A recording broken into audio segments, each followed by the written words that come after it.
দুই শিবিরে দুই নেতার সৌহার্দ্যের একটা ছবিও দেখাই, মন ভালো লাগবে, দেখতেও ভালো লাগবে। বিরোধিতা সুর দূরে সরিয়ে পাশাপাশি যুযুধান শিবিরের দুই নেতা, বিজেপি দিলীপ ঘোষ আর সিপিএম এর সাসপেন্ডেড নেতা তন্ময় ভট্টাচার্য মঞ্চে পাশাপাশি বসলেন। তাই নয়, একসঙ্গে ক্রিকেটও খেললেন। দিলীপ যখন ব্যাট করলেন তখন তন্ময় উইকেট কিপার, আবার তন্ময় যখন ব্যাট করলেন উইকেট কিপিং এ তখন দিলীপ। পশ্চিম মেদিনীপুরের দাসপুরে হরিরামপুরের একটি ক্লাবে ক্রিকেট খেলার উদ্বোধন ছিল, আর সেখানেই এই ছবি ইভেন্টেরই। বাংলার ভোটের ময়দানে খেলা হবে একটা জনপ্রিয় স্লোগান। আরে তো খুব সুন্দর হয়েছে। সবাই ব্যারিকেড করে দাঁড়িয়ে যান। সুন্দর ছক্কা, দিলীপ বাবু ছক্কা মেরেছেন।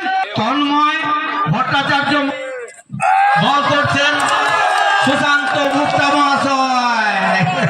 ক্রিকেট খেলা এইটাই আনন্দের খেলা, এই খেলার মাধ্যমে আমরা স্বর্গীয় রতন মণি স্মৃতি কাপ 2000 বন্দে মাতরম, বন্দে মাতরম। বাংলার ভোটের ময়দানে খেলা হবে একটা জনপ্রিয় স্লোগান, যে কথা আপনাদেরকে বলছিলাম। দুই নেতা দেখালেন রাজনৈতিক বিরোধিতা থাকলেও একসঙ্গে কিন্তু খেলা যায়। কি বলছেন দুই নেতা, শুনুন। করেছেন তো, আমন্ত্রণ করেছেন আমাকেও, ওনাকেও করেছেন। এসে গেছি আমরা দুজনে, এখানে দেখা হলো। পুরোনো বন্ধু, একসঙ্গে বিধানসভায় ছিলাম, তন্ময়দা পুরোনো নেতা, পুরোনো গল্পও হলো, একসঙ্গে খাওয়া দাওয়া করলাম। খেলাধুলা মিলেমিশে এক জায়গায় হওয়া উচিত।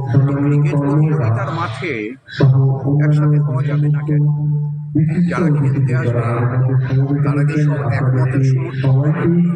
যারা খেলা দেখতে আসবে তারা কি সব এক দলের সমর্থক হবে? দিলীপ বাবুও আমার সঙ্গে একসঙ্গে বিধানসভায় ছিলেন। স্থানীয় মানুষ, তার সঙ্গে আমার একটা সম্পর্ক আছে। একসঙ্গে আমরা থাকবো, একটা উদ্বোধন